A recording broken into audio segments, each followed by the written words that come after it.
This story has everything: a dog that's called loving even after he eats a family kitten, lawyers accusing the police of anti-Semitism, a high-speed chase to a ranch, an adult male convict being adopted by his attorneys, and a woman accused of causing her own death with perfume. This is the story of Diane Whipple, the San Francisco lacrosse coach who was mauled by an attack dog in her own building.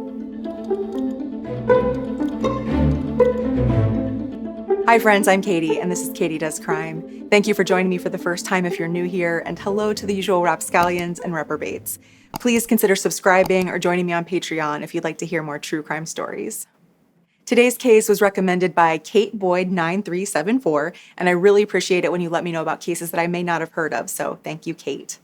On January 26, 2001, Diane Whipple came home from the grocery store to her sixth-floor apartment. She was 33 years old and would turn 34 in 5 short days.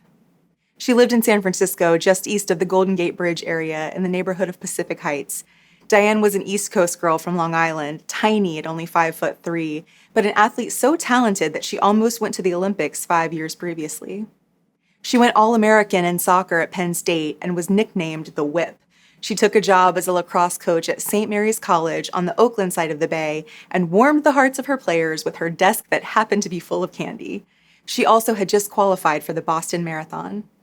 Diane lived with her partner in Pack Heights in an apartment that shared a hallway with a human-sized dog. Truly, it was a 130-pound Presa Canario, a mastiff kind of breed from the Canary Islands of Spain that's big and muscular. It was originally developed as a guard dog and for dogfighting. The American Kennel Club calls the breed reserved, vigilant when it comes to protecting its owner, and not good with children nor other dogs. Some countries ban it from being bred. But we at Katie Does Crime are dog-friendly and withhold judgment against even those pups that face social stigma. Diane herself loved animals and grew up with dogs. The problem is that this dog that lived in Diane's building didn't exactly have a clean record. In December 2000, Diane came into the apartment and told her partner that the dog, Bane, had chomped at her wrist in the hallway. She happened to be wearing a bulky watch that took the brunt of the bite, but still, it freaked her out. She would peek out to make sure Bane wasn't in the hallway before she left, because apparently his owners would let him run around on his own. This is something that happens in my hallway here in New York City, I suppose because owners want to let their dogs run in something more open than our 900-square-foot apartments. Diane would make sure the coast was clear of Bane before she went out, which isn't a great way to have to live in your own home. But that day in 2001, when Diane came home from the store, there was no door to gently crack an inch or two, just an open hallway that proved deadly that day when she was unable to get her apartment door unlocked quickly enough. She was attacked by a dog who weighed at least 20 pounds more than she did. Bane overpowered his owner and bolted down the hallway toward Diane. A neighbor called 911 when Diane began screaming for help, but it was much, much too late. Diane had been stripped nude by the dogs as they tore at her clothes. The carpet and walls were covered in blood. She had 77 bite marks and a punctured trachea by the time Bane was done with her. Diane somehow lived through this, tried to crawl back to her apartment, passed out, and was revived by paramedics before they took her to the hospital. She died there shortly after losing a third of her blood. Her larynx was crushed in the way a predatory animal would kill its victim out in the wild. Bane was immediately destroyed after the attack, although his brain was preserved for research. Even before this, other people who lived in the apartment building had called Bane the dog of death. One person bought pepper spray just in case, and others said they would find ways to avoid being around when 59-year-old Robert Noel and 45-year-old Marjorie Knoller would take their dogs out on their walk. Because if you're going to have one dog you can't control, why not have two? There was a male, Bane, and a female, Hera. And in a weird little twist, they didn't actually belong to Robert and Marjorie. The two were lawyers, and the dogs belonged to one of their clients. He was a member of the Aryan Brotherhood prison gang, and he supposedly needed someone to care for the dogs while he served his life sentence for robbery, aggravated assault, and attempted murder. And I also have to tell you that his nickname was Cornfed. Yes, Cornfed. The woman who was originally watching the dogs as an act of Christian charity, she said, would send photos to prison so Cornfed could use them as inspiration for the drawings he loved to do. But she couldn't handle it anymore when Bane and Hera kept attacking her farm animals and had even killed her daughter's kitten. She said the dogs couldn't be tamed and had no socially redeeming value, so she shipped them off to Cornfed's lawyers. And because, of course, this gets weirder, as the police looked into the attack on Diane in her apartment building hallway, they discovered that these lawyers, Robert and Marjorie, had adopted this guy. not the dog, the 38-year-old owner of them. A grown man serving life in prison had been adopted by his lawyers, who were now caring for his dogs. Because they weren't just his lawyers, officials were pretty sure they were in on the business, breeding attack dogs for the Mexican mafia gang. Of course, Robert said, "Our decision was based on Cornfed as a person, and our feelings toward him and his feelings toward us. It was not an action taken lightly. See, guys, it was an adoption based on love." This is also the kind of guy who, when the police came to conduct a search on his and Marjorie's home, said, "Just another example of the Gestapo kicking down the door of a Jewish home. My relatives went through that in Germany." Now, I'm not one to side blindly with the police, but, sir, they came to search your home because your dog killed a woman. An attorney for Diane's partner said the police were probably looking for anything like vet bills or complaints about the dog that would prove they were known to be aggressive before she was killed. After all, in a local TV interview, Robert had admitted to owning a copy of a manual called Man Stopper, Training a Canine Guardian. Police couldn't find that in their search, which isn't necessarily surprising. Robert had said in that same interview that the cops would probably come looking for it, so he might have gotten rid of it. Investigators did, however, find 3 handguns and a shotgun in the apartment. They also went looking at San Francisco General Hospital, where Robert had been treated after a dog bite severed his index finger. He told some people that his dog Bane did it, and other people that another dog did it, so authorities wanted to see what he told the hospital that day. There were definitely conflicting stories of all kinds when it comes to these dogs. One person who had known Bane and Hera before they were taken in by Robert and Marjorie said the dogs were loving and would let children ride them like ponies. Another said they should have been put down for aggression even before they ever moved into Diane's San Francisco building. In March 2001, Robert and Marjorie were arrested at a friend's rural ranch after a high-speed chase by undercover San Francisco police. It's unclear to me if they actually knew they were being followed or just reckless drivers, but it's just another, of course that happened, thing to add to this case. The couple made several calls from jail to try to get the $3 million in bail they needed, but it never came through. A grand jury had indicted Marjorie on a second-degree murder charge after 2 weeks of testimony. She and Robert were also charged with involuntary manslaughter and failing to control a vicious animal. Marjorie had a panic attack after her time in front of the grand jury and at her arrest due to the stress of it all, but Robert said they would go full scorched earth in their defense and make the prosecution sorry. And it's true that the prosecution had a tough path ahead of them, especially in proving the murder charge, because they would need to show an amount of reckless disregard for Diane's life.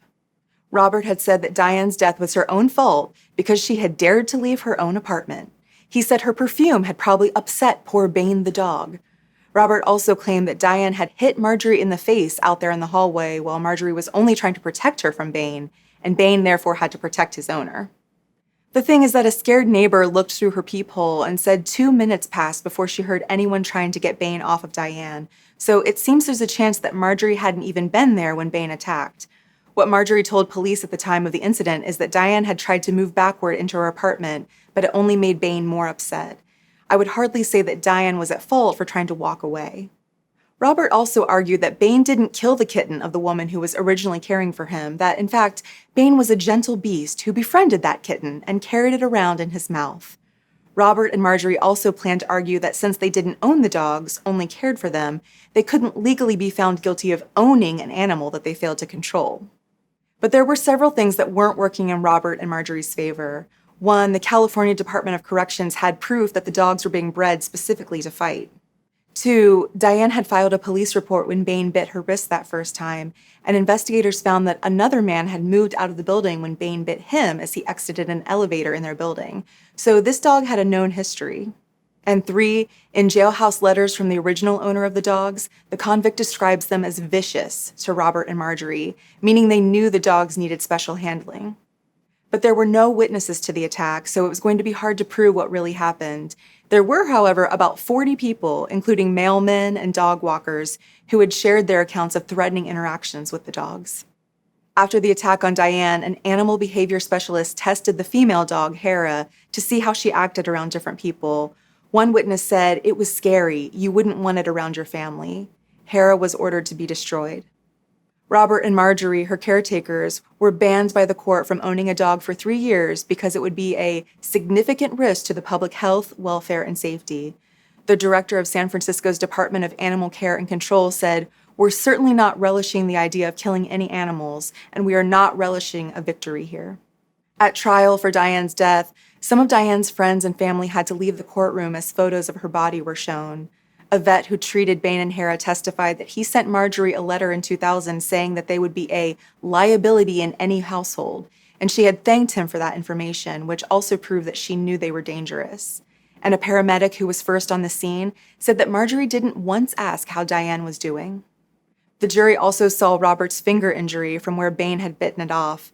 The defense in turn accused Diane's partner of not doing enough to complain if she thought Bain was dangerous, and accused paramedics of wasting time chasing the dogs when they should have been helping Diane.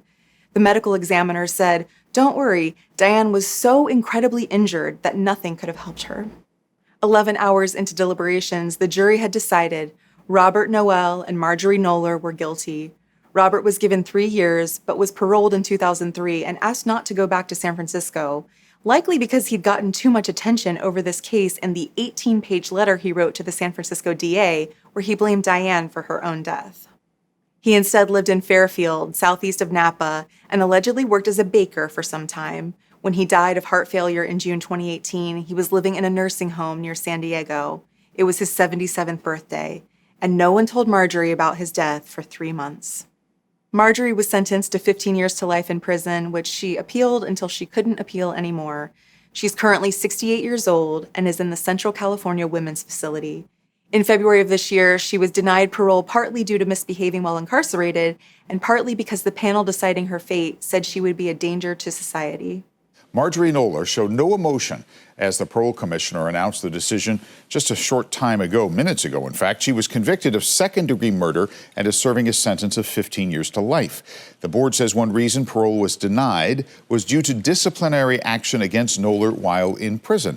She and her late husband, Robert Noel, owned 2 dogs that attacked and killed the couple's neighbor, Diane Whipple, in January of 2001 outside her apartment. Noel served 4 years for involuntary manslaughter. The DA's office says she refuses to take responsibility for her part in the dog attack. Diane's former partner, along with members of Diane's family, spoke to the parole panel about why Marjorie should be kept in prison. She'll be eligible for parole again in February 2026. An interesting thing about this case was that right after the initial trial, Diane's partner sued Robert and Marjorie for civil damages. This was at a time when same-sex marriage was still illegal in California, so experts were saying that Diane's partner had no ground to stand on. No one before her had ever done this successfully, but she won. A judge awarded Diane's longtime partner, Sharon Smith, $1.5 million in damages, giving her the seed money to start the Diane Alexis Whipple Women's Lacrosse Scholarship Fund. Today in some states, there's something referred to as the one-bite rule. Basically the idea that your dog gets a free pass the first time, but the second time you were aware of their aggression and are now liable for damage. In other states, you're liable for the behavior of your pet from the very beginning, as long as the victim was on public property or legally on private property. So trespassers, beware. I know there will be mixed opinions on this case, since some people are firmly on the side of all dogs being good dogs, while other people have had bad experiences with untrained dogs. As always, please let me know what you think in the comments. Thank you for tuning in today. I'm just a true crime fan like you are, and I really appreciate you taking a chance on me. Please like and subscribe to my channel if you like spending this time together. I would be so appreciative. Until next time, I'm Katie, and this has been Katie Does Crime.